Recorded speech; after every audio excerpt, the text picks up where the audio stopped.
Hola, creo que ya estamos en línea. Espero que sí. No, todavía no.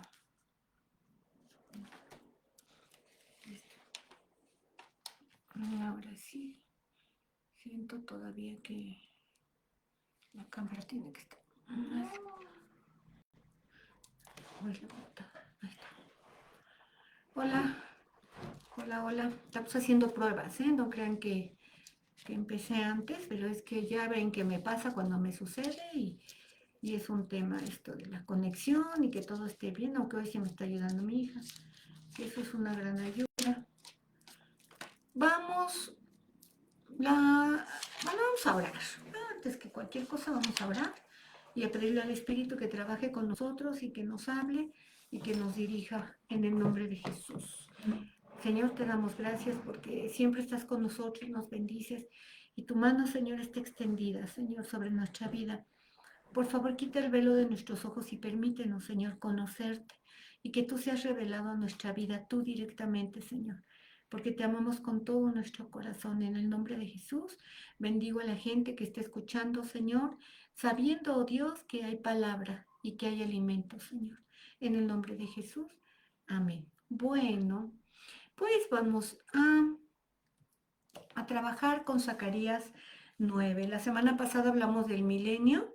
Todavía tenemos muchas cosas que hablar del milenio, pero no crean que estoy cortando la clase.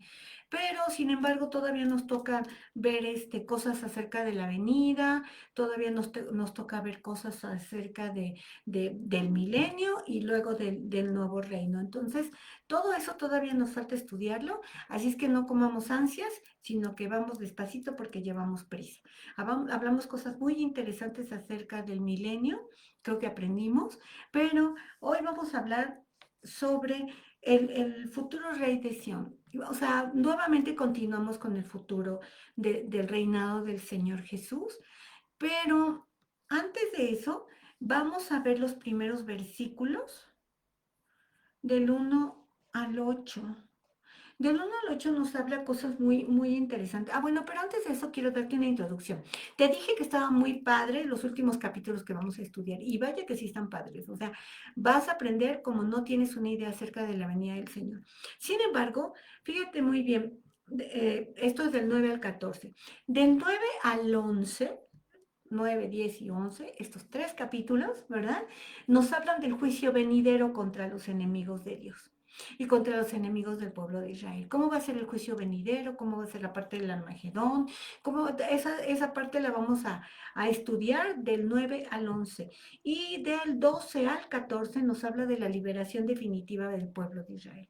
Ya la conclusión de todas las cosas y la liberación total del pueblo de Israel. Entonces, aunque también está ligada al Armagedón, también lo vamos a estudiar. Y el Armagedón lo vamos a entender muy bien, vamos a aprender mucho acerca del Armagedón para que no nos dejemos engañar y siempre como que hay mucha confusión con eso, pero lo vamos a ver y va a quedar muy padre. Entonces, vamos a ver el capítulo 9. Capítulo 9 nos dice, em, yo les voy a decir una cosa, ¿eh? Yo me quería saltar estos versículos. ¿Por qué? Porque nos hablan principalmente de cómo Grecia conquistó las provincias en el pasado y se junta con la venida del reino. Sin embargo, a la hora de empezar a estudiarlo me pareció tan interesante que dije, sí lo vamos a enseñar y sí lo vamos a hablar y no nos vamos a ir con tanto lujo de detalle, pero voy a tratar de explicarte lo más que se pueda.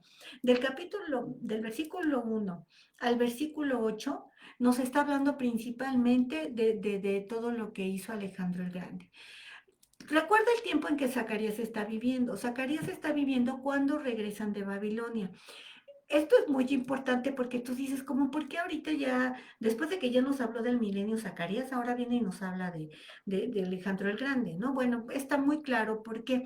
Porque ellos ya habían sido liberados de Babilonia, pero muy importante, Persia había conquistado a Babilonia. ¿Te acuerdas de los imperios que hemos hablado? hablamos de los 4 carpinteros en los primeros capítulos de Zacarías. Te expliqué de los 4 carpinteros y te hablé de los 4, ahora verás, de los 4 cuernos. Y te dije que eran poderíos y gobiernos que iban a venir sobre la tierra. También te expliqué que eran las 4 bestias que nos aparecen en Apocalipsis y que nos aparecen en Daniel. Estos son también estos 4. Entonces, este, en la imagen que Nabucodonosor soñó, aparecen precisamente estos 4 reinos. ¿Se acuerdan? La cabeza de oro, el pecho de plata, la cadera de bronce y los pies de barro y de hierro. Entonces, te los voy a repetir rápidamente. La cabeza es Babilonia, ¿verdad? Babilonia, después vienen los medo-persas, ¿verdad? Que es el pecho de plata, y después vienen los griegos con Alejandro el Magno, es el tercer imperio, y por último el cuarto imperio es Roma. Sí, el último, el que va a ser destruido por una roca que viene en el aire, que realmente toda nuestra cultura está basada en el imperio romano y toda la secuencia de lo que nosotros tenemos casi prácticamente viene del Imperio Romano. Entonces, por eso ese reino sigue existiendo. ¿Sí? Hasta que sea destruida la Gran Babilonia. La influencia del reino de Roma está muy fuerte hasta la destrucción de la Gran Babilonia. Pero bueno, lo importante de esto es que ya había pasado en el tiempo de Zacarías los, los los babilónicos. Después pasaron los persas y el pueblo de Israel fue liberado del poder de los persas con Darío el Grande, con Ciro, que les ayudaron a construir, bueno, dieron todos los recursos para que se reconstruyera Jerusalén y volviera a hacerse el templo. Sí, ya todo eso ya te lo he explicado y si no, regrésate a las clases anteriores y lo vas a encontrar. Pero todo eso ya estaba profetizado, o sea, los profetas menores y mayores nos han hablado acerca de estos reinos y cómo viene una roca, cae en los pies de la estatua, ¿verdad? Esa roca representa a Cristo y el reino milenario, en el que el Señor va a ser rey de toda la tierra, que es lo que estudiamos la semana pasada. Esa roca viene y destruye el poder de los 4 imperios poderosísimos que han existido en la humanidad, y entonces Cristo empieza a reinar, que es algo de lo que vamos ahorita a ver. Pero bueno, ellos estaban viviendo en el tiempo de los persas, pero ahora vienen los griegos. Ahora viene Alejandro el Magno, pero para el tiempo de Zacarías Alejandro el Magno no existía. Alejandro el Magno todavía no venía a conquistar, quién sabe si ya existía, ¿verdad? Porque pues ahí se fue fraguando durante ese tiempo. Alejandro el Magno, el Grande, fue uno de los estrategas de guerra más increíbles que ha habido en la Tierra. Y él murió a los 33 años. De una borrachera y una orgía que hizo, amaneció muerto.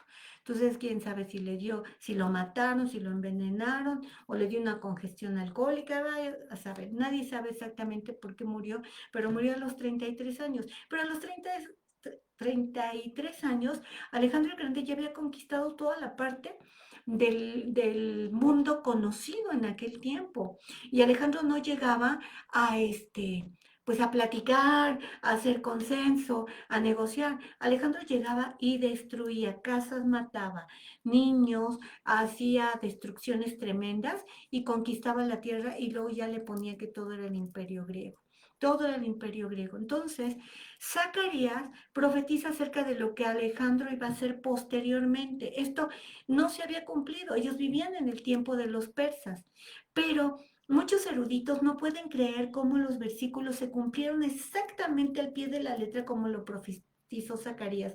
Es tan grande su incredulidad por lo preciso que es esto, que definitivamente ubican a Zacarías más en el tiempo de los griegos que en el tiempo de los persas. Pero no fue así. Zacarías ya lo vimos. Todo el tiempo se la pasa hablando de no se debiliten, vamos a darle al templo, vamos a echarle ganitas al templo. Habló de Zorobabel y Zorobabel y Zorobabel y Josué, ellos dos, este rey y el sacerdote Josué, fueron los que ayudaron a edificar el templo en el tiempo de Nehemías y de Esdras. Entonces, está perfectamente ubicado en el tiempo de los persas.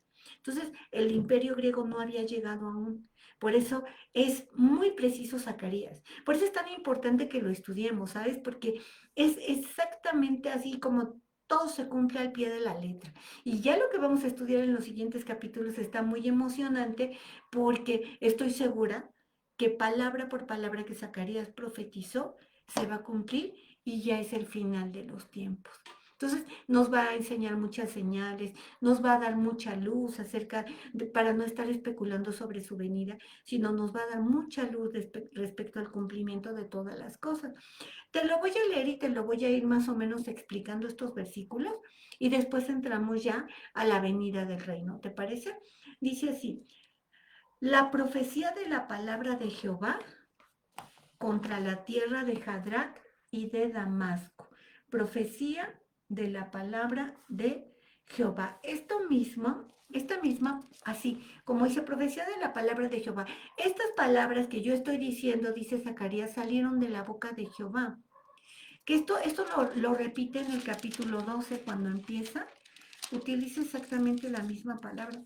Está diciendo aquí, profecía de la palabra de Jehová acerca de Israel. Utiliza los mismos términos, como diciendo, miren, aquí no hay nada de mi cosecha. Esto es total y absolutamente palabra de Dios.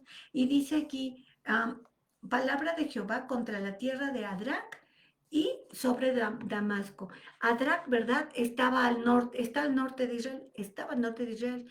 Allí estaba la tierra de Adrac y luego Damasco. Damasco sigue siendo la capital de Siria. Entonces también sabemos que está al norte de Israel. Entonces la profecía viene sobre ellos, que fue de los primeros lugares que conquistó Alejandro el Grande, dice, porque a Jehová deben mirar los ojos de los hombres y de todas las tribus de Israel. Está viendo una palabra profética en la que está diciendo, los ojos de los hombres no tienen que estar puestos en reinados, ¿verdad? En hombres que tengan ejércitos poderosos, no tienen que estar los ojos de los hombres viendo a gente poderosa, a gente que gobierna, a gente que está en autoridad. Los ojos de los hombres, dice, tienen que estar sobre el Señor. Hay una exhortación. Por eso el Señor dice, lo profetiza Jesús, ¿verdad? Jesús en Mateo 24, o sea, sí dice que estemos atentos, que nuestros ojos estén puestos en Él. Va a haber demasiada confusión y demasiado peligro y demasiada mentira para los últimos tiempos que definitivamente el Señor está diciendo la única garantía de que no va a haber una situación de engaño y de que tú no vas a ser desviado, porque sí dice, mirad que no sean engañados. Mirad que no sean engañados. Mateo 24. Mirad, mirad. Puestos los ojos en Jesús, el autor y consumador de la fe. Entonces, nuestros ojos tienen que estar puestos en Él. El domingo di una clase acerca de esto. Di una clase acerca de que el velo se ha quitado para que el conocimiento del Señor en nuestras vidas sea tan penetrante que no haya espacio a la mentira, que no haya espacio al engaño. Y entonces Él está diciendo, ve cómo todo lo que yo estoy diciendo, esta palabra que estoy diciendo y que estoy hablando se va a cumplir. Pero tus ojos estén puestos en mí, no en lo que viene. Porque lo que venía después con Alejandro el Grande era una cosa inmigrante, era una cosa terrible. ¿Por qué? Porque Alejandro el Grande hizo una destrucción. Sí, un gran general, sí, conquistador de la tierra, pero total y absolutamente sanguinario. Mató, quemó, destruyó, ¿verdad? Hizo muchas cosas malas, muchas cosas malas. Y obviamente, pues, conquistó, pues él venía por poder y por poder lo logró, pero hizo mucha injusticia y hizo muchas cosas terribles. Por eso el Señor le está diciendo al pueblo de Israel, o sea, lo que viene, todavía no llegaba Alejandro, entonces lo que viene, mejor pon tus ojos en mí. Y Alejandro también es un tipo del anticristo. Todos los reinos, Nabucodonosor, ¿verdad? Los hombres que gobernaron Persia y Alejandro el Grande, ¿y qué te digo de Roma? Todos los emperadores romanos son tipo del anticristo. Herodes es tipo del anticristo. ¿Por qué? Porque son conquistadores, pero son sanguinarios. Eran terribles. Era gente que no le importaba matar, robar, destruir, hacer, mentir. No, bueno. Y pues obviamente se alimentaban de la cultura del anticristo. Definitivamente ese espíritu ya se estaba moviendo en la tierra. Entonces, ¿qué está diciendo? Mejor pon tus ojos en mí, dice. Porque a Jehová deben mirar los ojos de los hombres, dice, y todas las tribus de Israel. Entonces, Y esto yo creo que es una enseñanza que nos queda a nosotros. No miremos todo lo que está a nuestro alrededor, miremos al Señor. Dice, también Amat será comprendida como territorio de este. Tiro y Sidón, aunque sean muy sabias, dice, bien que Tiro se edificó fortaleza y amontonó plata como polvo y oro como lodo de las calles. Tiro era una de las ciudades más poderosas que existía y tenía una tremenda fortaleza que era prácticamente no se podía, no se podía conquistar y se podía traspasar, pues Alejandro lo logró. Alejandro entró a Amat, que ya no existe Amat, y entró a Sido y a Sidón, y logró conquistar toda esa parte, pero Dios permitió eso. Dios hizo un juicio. Todas estas ciudades que vamos a leer aquí estaban alrededor de Israel, ¿verdad? Y todo, Dios permitió que eso pasara, pero a Tiro y así Don dice, tú estás pero atascado de dinero. Dice, tienes plata como polvo y oro como lodo de las calles. He aquí, el Señor le empobrece y herirá en el mar su poderío y ella será consumida de fuego. Y definitivamente llegó, Alejandro quemó absolutamente todo y todo fue quitado. Pero dice que el Señor lo hará. La soberbia de toda esta gente, la soberbia de todo alrededor, el Señor a veces permite que vengan enemigos, dice que cada quien tiene el gobierno que se merece. Y entonces aquí estamos viendo que ellos eran soberbios, eran altivos, eran terriblemente tremendos, y entonces Dios dice, pues se van a empobrecer, va a venir este señor y va a quemar todo y definitivamente se cumplió el pie de la letra. Verás Calón y temerá, Gaza también y se dolerá en gran manera a sí mismo Ecrón, porque su esperanza será confundida y perecerá el rey de Gaza y Ascalón ya no será habitada. Toda esta parte de los alrededores está siendo una profecía que se va a cumplir al pie de la letra. Yo quisiera haberte mostrado un mapa de aquel tiempo, pero yo lo que quiero que entiendas, más que geografía, es que tú entiendas que cuando Dios va a ejercer un juicio sobre ciertas naciones, ese juicio se va a cumplir exactamente igual. Y entonces, todo lo que nos está diciendo aquí, ya muchas de esas ciudades ya no existen, fueron destruidas. Dice en el verso 6, habitará en Azot un extranjero y pondré fin a la soberbia de los filisteos. Y Asdod, un extranjero, y pondré la soberbia de los filisteos. Ahí va a venir un gobernador que no fuera de esa ciudad y que iban a reinar. Acuérdate de los filisteos también. Los filisteos era gente muy ruda. De hecho, Goliat era un filisteo. Pelearon siempre contra Israel todo el tiempo. Y fíjate que los filisteos ya no existen como nación.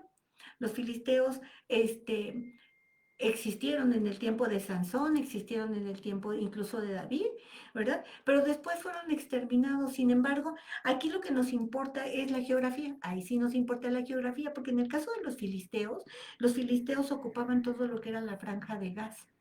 En este momento, de hecho, si tú hablas con algunas personas que son historiadores, te dicen, no, definitivamente la franja de Gaza, esta que está peleando contra Israel todo el tiempo, ¿verdad? Ellos eran los filisteos de aquel tiempo. Dice entonces, cuando dice quitaré la soberbia de los filisteos, dice, quitaré la sangre de su boca y sus abominaciones de entre los dientes. Y quedará también un remanente para nuestro Dios. Cuando te dice de los filisteos la soberbia, la sangre de su boca. ¿A qué se refiere con eso? Definitivamente nos está hablando de sacrificios, de su idolatría y de cosas abominables que ellos estaban realizando. Entonces, los filisteos dicen, voy a acabar con ellos, voy a acabar con ellos y voy a quitar de la sangre de su boca y sus abominaciones, todas las cosas que hacen en contra mía. Recuerda que Dios permite la destrucción sobre los hombres y sobre las ciudades cuando hay demasiada muerte, pero sobre todo cuando hay mucha idolatría y cosas abominables. Son las cosas que Dios no soporta y no tolera. Entonces, en el caso de los filisteos, dice, no es que se comieran, no que estuvieran llenos de sangre, pero sí está diciendo, ellos están todos llenos y manchados de sangre. Puede ser por muerte, puede ser por los sacrificios humanos que ellos realizaban, ¿verdad? Y sus abominaciones, cosas terribles que ellos estaban realizando. Sin embargo, le está diciendo a los filisteos, dice, y quedará también un remanente para nuestro Dios. Eso quiere decir que no absolutamente todos los filisteos fueron destruidos. Quedó un pequeño remanente que está cautivo, ¿verdad? Un remanente para Dios, donde Dios tendría un poco de misericordia sobre Filistea. Y no sabemos si los que están habitando ahorita la franja de Gaza sean parte de esta gente. Otra profecía que se cumple con respecto a los filisteos, porque de los otros prácticamente solamente te puedo decir que Damasco existe. Todo lo demás fue destruido. Todo eso también estaba profetizado en el libro de Daniel. Pero vamos a Sofonías. En Sofonías capítulo 2, versículo 4, nos habla acerca un poquito de esto. En Sofonías antes de Ageo. Sofonías 2.4 nos dice, porque Gaza será desamparada y Ascalón asoleada. Saquearán a Asdod en pleno día y Ecrón será desarraigada. De esto nos está hablando acerca de las mismas ciudades que iban a ser conquistadas y en el tiempo y estos son juicios que Dios decidió hacer en contra, aquí como nos dice en Sofonías, en contra de lo que de los alrededores de Israel. Esto se va a repetir. Esto se va a repetir porque Dios va a hacer un juicio sobre todas las naciones que están alrededor de Israel cuando venga nuevamente, cuando Él venga en el tiempo del Armagedón y el juicio venga sobre las naciones. Y aquí está diciendo, las abominaciones, dice, y serán como capitanes en Judá, y Ecrón será como el Jebuseo. Cuando dice que la parte de los filisteos va a quedar un remanente para nuestro Dios, dice serán como capitanes de Judá. Eso quiere decir que quizá hagan un pacto con Israel, ¿verdad? Se hicieron un pacto con Israel y que ellos siguieran adelante y se siguieron manteniendo, ayudando a Israel. Dice, y Ecrón será como el Jebuseo. En el tiempo de David, los jebuseos habitaban cerca de Judá. Los jebuseos, de hecho, estaban ahí en la parte de Judá y llegaron a ser amigos de David. Incluso cuando David estaba huyendo de Saúl, ¿verdad? Hubo ayuda de parte de los jebuseos. Entonces, los jebuseos dicen, toda esta gente y de que va a dejar un pequeño remanente sin destruir, van a ser amigos de Israel. Pero algo muy importante, versículo 8, entonces acamparé alrededor de dónde? De mi casa como un guarda, para que ninguno vaya ni venga, y no pasaré sobre ellos, y no pasará más sobre ellos opresor, porque ahora miraré con mis ojos, a diferencia que donde dice al principio de la profecía, los hombres tienen que poner sus ojos sobre mí, aquí está diciendo, ahora yo pondré los ojos, yo con mis propios ojos estaré mirando sobre todas las cosas. Entonces, Dios va a tener misericordia y Dios va a guardarlos. Y los ojos del Señor estarán sobre ellos. Te voy a platicar una anécdota que es muy importante. Este, este, mm, este señor Alejandro el Grande, donde iba a destruir. Entonces, vimos que destruyó todo esto. Si tú te vas un poquito a la historia, te gusta la historia y quieres leer las conquistas de Alejandro, te vas a encontrar que todo esto se confirma y lo hizo exactito como está. Pero Dios dice, yo acamparé alrededor de mi casa como guarda, para que ninguno venga y lo destruya. Esta es una profecía de bendición para Israel. ¿Por qué? Porque Alejandro también se iba a acercar a Jerusalén. En Jerusalén el pueblo había construido ya el templo ya estaba, bien que mal con sus dimes y diretes, pero el templo ya estaba. Y Dios está diciendo, sí, pero yo me voy a quedar a cuidar Jerusalén, porque en Jerusalén está el templo. Y dice el historiador Josefo, que es un historiador de aquellos tiempos, y de hecho ya lo he leído en varios lugares donde Josefo dice que cuando Alejandro se iba a acercar a Jerusalén, él, él el sacerdote, el sumo sacerdote que estaba en ese tiempo en el templo, puso a orar a todo el pueblo. Y cuando todo el pueblo estaba orando, el sumo sacerdote se levanta y sale a buscar a Alejandro. Y se junta con Alejandro en las afueras. No había llegado todavía a Jerusalén. Entonces se junta en las afueras y le pidió audiencia y le dijo que le dejara que le explicara cómo Daniel había profetizado acerca de él, cómo esto estaba profetizado ya en Zacarías. Y cómo todo lo que se habla acerca de cómo Grecia iba a ser uno de los grandes imperios que conquistarían en la tierra. Y este sacerdote le explicó, así a pie juntillas, todo lo que estaba en los profetas acerca de Alejandro, que dice que quedó tan conmovido que fue la única ciudad que no destruyó. No llegó a Jerusalén. O sea, llegó pero no la destruyó. Estuvo allí pero se fue. No ejerció influencia, no encontramos influencia griega en Jerusalén, la encontramos todo alrededor, está Turquía, está Grecia, están todos los alrededores, encontramos mucha influencia griega, pero no encontramos en Jerusalén influencia de Alejandro, ni de nada de los griegos. ¿Por qué? Porque no se acercó. O sea, al final no destruyó Jerusalén porque este sacerdote fue y le explicó, ¿sí? Parte por parte cómo estaba profetizado acerca de él. Dice que eso lo conmovió mucho a él. Entonces ya no hizo nada, ¿verdad? Ya no hizo nada. Entonces, este, los ojos del Señor están sobre Jerusalén. Dice, yo no, dice, yo voy a mirar con mis ojos, dice, y no pasará más sobre ellos el opresor, porque ahora miraré con mis ojos. Estaré atento. Acuérdate que los ojos de Jehová recorren toda la tierra, ¿sí? Los 7 espíritus de Dios, que son los ojos del Señor, andan por toda la tierra, pero dice, ahora yo me voy a fijar sobre esto. Y eso es bien impresionante, ¿no? Muy impresionante que cuando el Señor dice, yo voy a proteger y yo voy a cuidar, nosotros no tenemos de qué temer. Si el Señor está con nosotros, el Señor es mi luz, es mi salvación. ¿De qué temeré? ¿De qué me he de atemorizar? ¿Verdad? Aunque venga un ejército y acampe alrededor de mí, no temerá mi corazón. ¿Cuántas veces no tenemos miedo? ¿Cuántas veces no estamos, y si pasa esto, y si pasa lo otro, y si me sucede aquello? Y cuando nuestra confianza, cuando hemos aprendido a confiar en que los ojos del Señor están puestos sobre sus hijos, atentos sus oídos al clamor de ellos, pues entonces el Señor se pone a guardar. Dice, el que habita el abrigo del Altísimo morará bajo la sombra del Omnipotente. Eso significa, aquí está el abrigo del Altísimo, yo te estoy cobijando, yo te estoy protegiendo, yo te estoy cuidando. Entonces nuestra confianza puede estar plenamente en el Señor, sabiendo que Él tiene cuidado de nosotros, echando toda vuestra ansiedad, problemas los que ya traemos, enfermedad de ansiedad, ¿verdad? Pero yo estoy disciplinándome. No, es que viene esto, no, es que, y yo tengo una contadora que siempre me está diciendo, es que tú con quién tienes negocio, con quién tienes pacto o qué onda, porque ¿cómo te cuida? Le digo, no, yo sé quién me cuida. Y yo sé con quién tengo pacto, ¿verdad?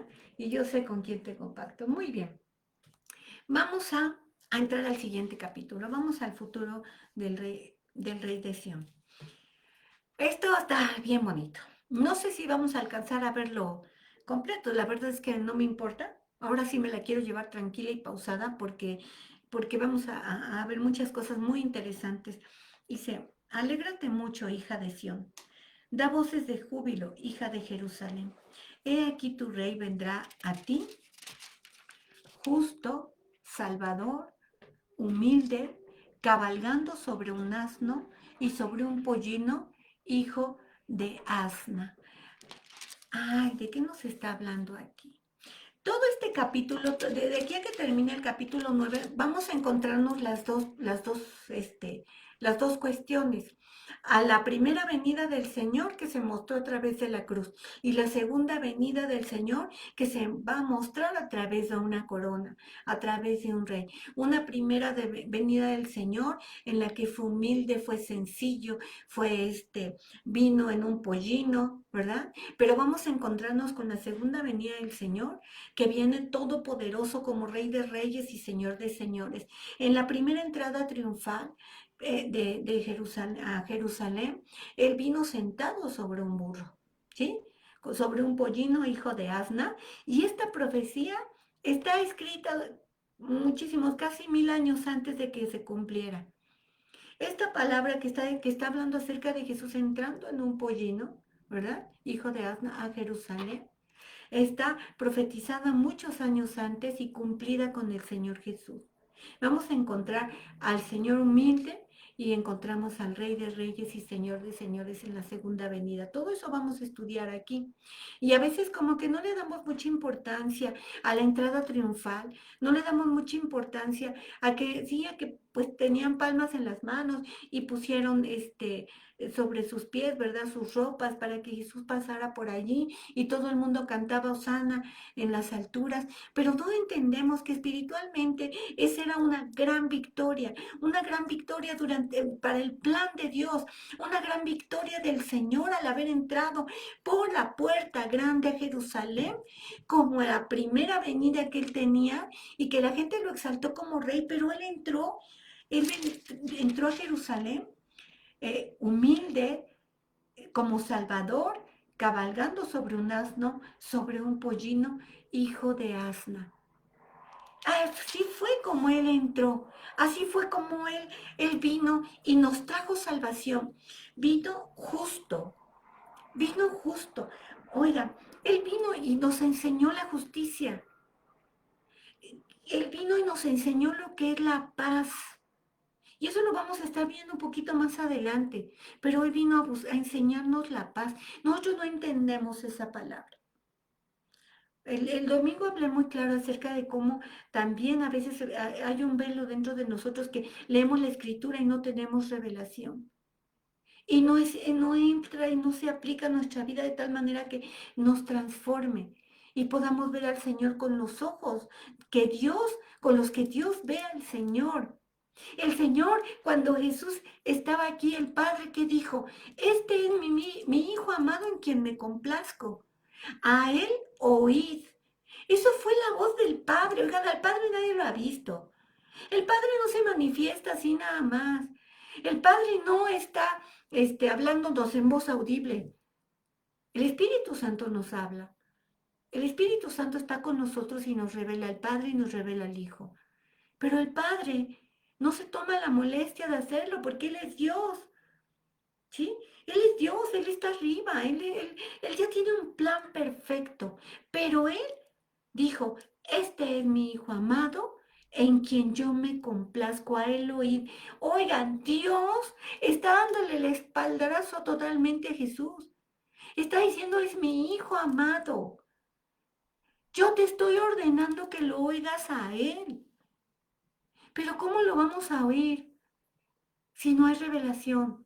Si leemos como si no pasara nada, como si fuera una historia, vamos. A veces leemos los evangelios como si fueran una historia.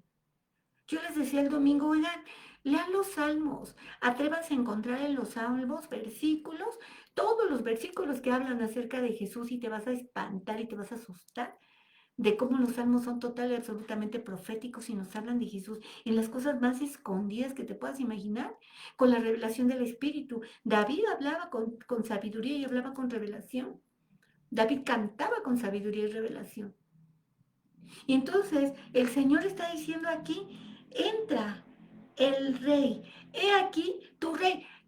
Oigan, ¿están oyendo eso? A mí me hace temblar mi corazón porque dice, alégrate mucho, hija de Sión, da voces de júbilo, hija de Jerusalén.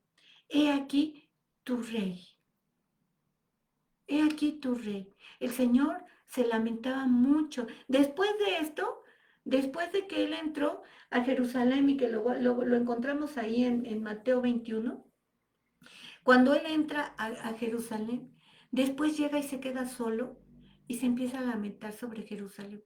Y dice, oh Jerusalén, Jerusalén, que matas a tus profetas. No entendiste el día de tu visitación. No entendiste que el rey estaba entrando. No entendiste este versículo de Zacarías porque está escrito mucho tiempo antes que el Señor entraría. El rey entraría justo, ¿sí? Justo, salvador, humilde. Ellos esperaban ver al príncipe Ali, ¿verdad? De los Alibaba y esos, ¿no? Esperaban ver al príncipe Ali seguramente. Esperaban ver un rey que viniera y los rescatara de Roma. Pero el Señor es otra cosa. El Señor, su cabeza está en otra cosa. No hay revelación.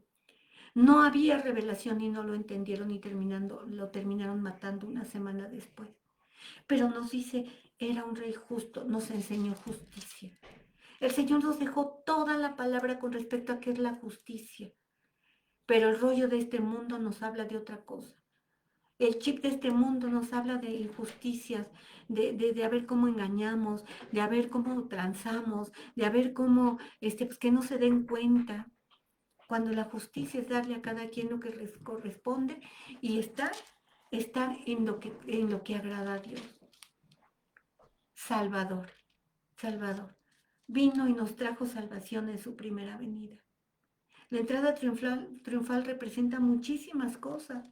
Dice, humilde, humilde, totalmente humilde. Él vino, el justo y salvador nos habla de su pureza moral y de su y de cómo vino a libertarnos, ¿verdad? Y la humildad, ¿verdad? Nos habla de cómo él se comportaba y cómo él entró como como un hombre, eh, como un hombre que venía siendo rey y humilde. Me gustaría que leyéramos Isaías 50.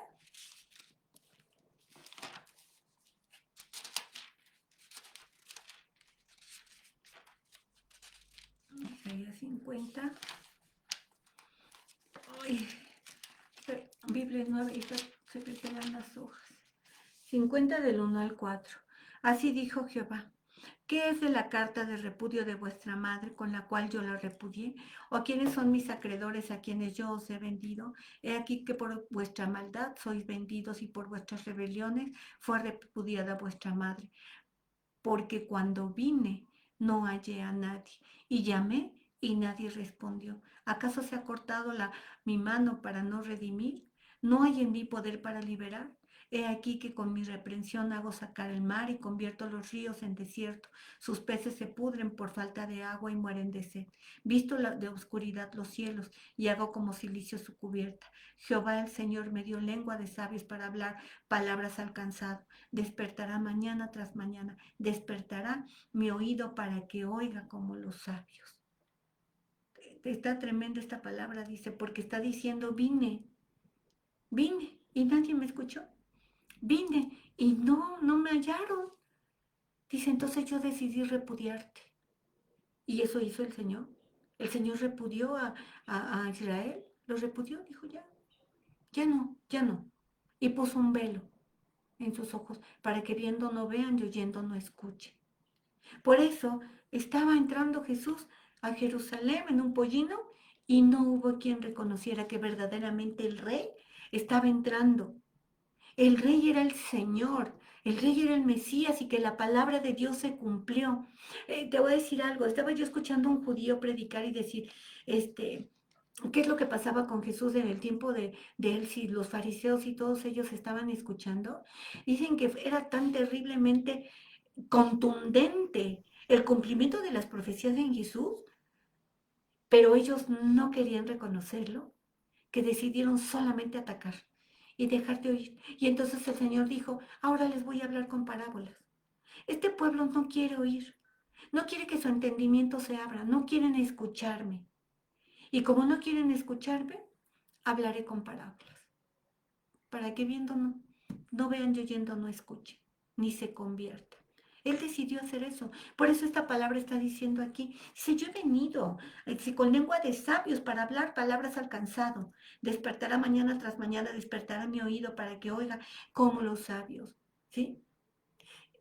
Escucha la palabra del domingo, porque yo estoy orando mucho para que la iglesia despierte, para que la iglesia en general tengamos todos espíritu de sabiduría y revelación y podamos entender la palabra de Dios como Él la está diciendo y pueda penetrar en nuestro corazón y nuestros ojos sean abiertos y que nuestros ojos estén puestos solamente en el Señor, en el Rey de Reyes y Señor de Señores. Él entrará. Justo entrará Salvador, ¿no? Como Filipenses 2:8, esa ya la conocemos, ¿verdad? Filipenses 2:8. ¿Tocaron?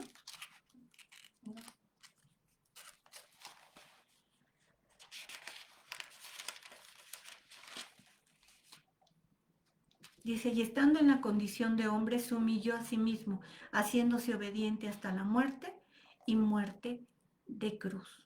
¿sí? Él se mantuvo humillado, se mantuvo sometido, sometido totalmente a Dios. Por eso dice que Dios lo exaltó hasta lo sumo y le dio un nombre que es sobre todo nombre, para que en el nombre de Jesús se doble toda rodilla de los que están en los cielos, en la tierra y debajo de la tierra.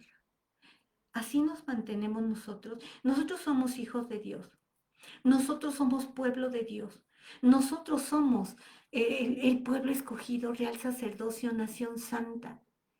No podemos nosotros darnos el lujo de predicar con nuestra propia interpretación, de mirar la palabra con nuestros propios ojos.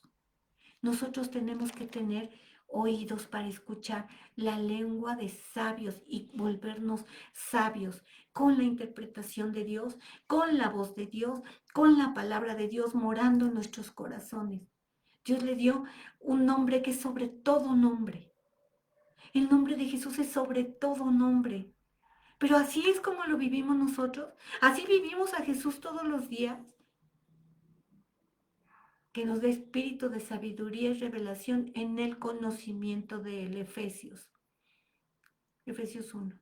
En el conocimiento de él. Conocerlo a él. Vivir en él. Penetrarnos de la vida, de la personalidad de Jesús.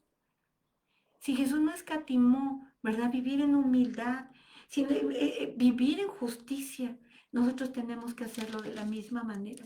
Y me gustaría que leyéramos el Salmo 72, porque es una revelación de Jesús muy impactante acerca de su reinado.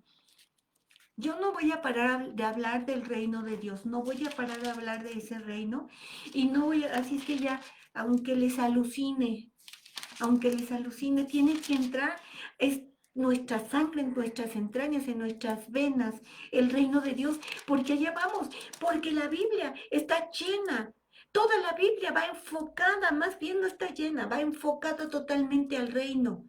Y si nosotros no leemos la Biblia de esa manera, nos estamos equivocando. Estamos caminando hacia el reino. El reino de Dios tiene que venir sobre nuestra vida. Tenemos que conocer a Jesús tan profundamente que nos tiene que hacer temblar profecías como esta de Zacarías. Y se le está diciendo, alégrate, hija de Sión, da voces de júbilo, hija de Jerusalén, he aquí tu rey vendrá a ti, justo, ¿sí? Justo, Salvador, humilde y cabalgando sobre un asno. No vamos a mover de allí, vamos a leer el Salmo 72. Y te lo voy a leer aunque ahí se me vaya todo. No importa que nada más hayamos avanzado un versículo y ni siquiera lo he revisado todo. Oh Dios, da tus juicios al rey. ¿Cómo viene él? Justo. Tu justicia al hijo del rey. Dice, él juzgará a tu pueblo con justicia y a tus afligidos con juicio. Y a los montes llevará paz y al pueblo. Esto es el milenio. Esto es el reinado de él en el tiempo del milenio. Nosotros no lo entendemos. No, sí entendemos qué es la justicia. No, no entendemos lo que es la justicia, si no la ejerceríamos todo el tiempo. Pero sabemos que el reino de este mundo es un reino injusto. Sabemos que el reino de este mundo no lo entendemos. Y también cuando dice los montes llevarán paz al pueblo. Cuando Isaías profetizó acerca de Jesús, dijo que era admirable consejero, Dios fuerte, Padre eterno y príncipe de paz. Y príncipe de paz. Los montes llevarán paz al pueblo. Aquí podemos oír que todo el mundo ya está haciendo la paz. Ahí estaba oyendo algo que realmente me pudo sorprender ayer, una noticia que me pudo sorprender respecto a que Trump está haciendo una alianza ya con todos los países. Hay algo que se llama el Pacto de Abraham, donde todos los países árabes están uniéndose para hacer un pacto de paz con Israel. Y ahorita Trump está empujando durísimo para hacerlo, ¿eh? O sea, y está empujando y los países árabes están de acuerdo a tener comercio y tener una relación de paz con Israel. ¿Y saben qué? Ahí están las señales. Yo nomás te lo quiero decir porque yo lo oí ayer y yo dije, no me lo hice. Este, pero Trump podrá estar hablando de paz, pero está provocando una guerra, ¿no? Y podemos decirle a todo el mundo, pero cuando dice la palabra, cuando digan paz y seguridad, vendrá sobre ellos destrucción repentina. Dice como la mujer a los dolores de parto, eso dice en Mateo 24. Entonces, no conocemos la paz. Cualquiera de los gobernantes que diga que va a poner paz, aguas porque puede ser hasta el anticristo. El único que realmente va a poner paz, el único que es el príncipe de paz, el único que va a tener un reino de paz en el que no va a haber guerra, y eso lo vamos a leer ahorita en Zacarías, es el Señor. Y en Isaías también dice, cuando Él venga a su reino y cuando su reino esté establecido en el milenio, dice, van a venir todos y van a traer sus armas y las van a derretir y van a hacer asadores y de esas cosas para arar la tierra. Y todo lo que es de hierro y para la guerra será destruido en el tiempo del Señor. Vamos a leer esto. Los montes llevarán paz al pueblo y los collados justicia. Juzgará a los afligidos del pueblo, salvará a los hijos del menesteroso y aplastará al opresor. ¿Quién es el opresor? El opresor sabemos que es el anticristo, porque todo esto se cumple en el tiempo del milenio. Él aplastará al opresor. Esta es una profecía de la destrucción del anticristo a través del reino de Dios. ¿Ya viste? Yo creo que tú te lees este salmo y dices, como dices, está chido, va a acabar con el opresor. ¿Quién es el opresor? Pues aquí está el anticristo, pues es lo que te estoy diciendo. Está lleno de profecías. Dice aquí la palabra, y temerán mientras duren el sol y la luna de generación en generación. Te temerán. ¿Por qué? Porque Él va a ser el que reine. Descenderá como la lluvia sobre la hierba cortada, como el rocío que destila sobre la tierra. Florecerá en sus días la justicia, muchedumbre de paz, hasta que no haya luna. Dominará de mar a mar, desde el río hasta los confines de la tierra. ¿Hasta dónde va a gobernar Él? Hasta los confines de la tierra. Va a gobernar todo el planeta. Ante Él se postrarán los moradores del desierto. Sus enemigos lamerán el polvo. Los reyes de Tarsis, de las costas, traerán presentes. Los reyes de Seba ofrecerán dones. Y hay muchas profecías acerca de eso, donde dice que todas las naciones van a venir y van a traer toda su riqueza. Todo lo que tengan de riqueza lo van a traer y lo van a poner a los pies del Señor. Y le está prometiendo a Jerusalén que extranjeros vendrán, pondrán sus bienes y reconstruirán los muros de Jerusalén y reconstruirán el monte. Todo eso sucede en el milenio. Dice, todos los reyes se postrarán delante de él, toda rodilla se doblará y toda lengua confesará que Él es el Señor. Todas las naciones le servirán, porque Él librará al menesteroso que clamare. Él es un Dios justo. Él no va a ver a un menesteroso, uno que tiene necesidad, y va a voltear su rostro. No lo va a hacer. No lo hizo en el tiempo que Él estuvo en la tierra. Él pasaba y decía que veía a las multitudes y decía que tenía compasión de ellas porque eran como ovejas sin pastor. Veía al pobre que estaba ahí tirado, que no podía ser sano y lo sanaba. ¿Cuánta gente no ayudó, no sanó? Y dice Lucas, si escribiéramos todas las cosas que el Señor hizo en estos 3 años, dice, no nos alcanzarían los libros. Dice Lucas, no nos alcanzaría en dónde poner todo lo que el Señor hizo. Dice aquí, Él librará al menesteroso que clamare, al afligido que no tuviere quien lo socorra. Tendrá misericordia del pobre y del menesteroso, y salvará la vida de los pobres. De engaño, de violencia redimirá sus almas, y la sangre de ellos será preciosa ante sus ojos. Por eso tengo que dar una clase sobre las bienaventuranzas, pero cuando dice bienaventurados los pobres de espíritu, porque ellos verán a Dios. Ahí luego les explico de qué se trata, pero aquí nos está hablando de algo muy parecido, como si los ojos del Señor estuvieran sobre aquellos que son pobres de espíritu. Eso nos habla de hacer a un lado la altivez y vivir en humildad. Vivirá, dice, y se le dará el oro de Saba y se orará por él continuamente y todo el día se le bendecirá. Todos los ojos de la gente y todos los pueblos estarán orando a él y todos estarán bendiciendo al Señor. Será echado un puñado de grano en la tierra, en las cumbres de los montes, y su fruto hará ruido como el Líbano, y los de la ciudad florecerán como la hierba de la tierra. Un pequeño grano, y eso se va a llenar todo. ¿Por qué? Porque la abundancia va a existir. La abundancia va a existir de una manera tremenda en el tiempo del... No va a haber situaciones de hambre, no va a haber situaciones de injusticia. El Señor hará justicia, dice, y será su nombre para siempre. Se perpetuará su nombre mientras dure el sol. Benditas serán en él todas las naciones. Lo llamarán bienaventurado. Bienaventurado lo llamarán. Bendito Jehová Dios, el Dios de Israel, el único que hace maravillas. Bendito su nombre glorioso para siempre. Dice, toda la tierra sea llena de su gloria. Amén, amén. Aquí terminan las oraciones de David, hijo de Isaí. Qué revelación tan tremenda acerca del reino, ¿verdad? Este capítulo es hermoso, pero de eso nos está hablando el Señor. El Señor nos está hablando acerca de la venida, de cómo Él lo hará. Y entonces Él entra a Jerusalén, nos regresamos a Zacarías, regresa a Jerusalén montado en un pollino, ¿verdad? Y Él va a regresar en un caballo blanco. Entró en la primera vez en un pollino y regresará en un caballo blanco, ya no como ese humilde, sino como Rey de Reyes y Señor de Señores. Que lo vamos a leer aquí en Apocalipsis 19,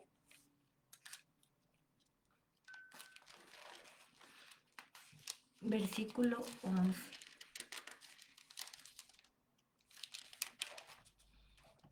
Dice así. Entonces vi el cielo abierto y he aquí un caballo blanco, y el que lo montaba se llamaba Fiel y Verdadero, y con justicia juzga y pelea. Sus características, sus ojos eran como llama de fuego, y había en su cabeza muchas diademas, y tenía un nombre escrito que ninguno conocía sino él mismo, y estaba vestido con ropa teñida de sangre, y su nombre es el Verbo de Dios. Vamos hasta el versículo 16, y su vestidura y en su muslo tiene escrito un nombre, Rey de Reyes y Señor de Señores. Entró a Jerusalén en un pollino.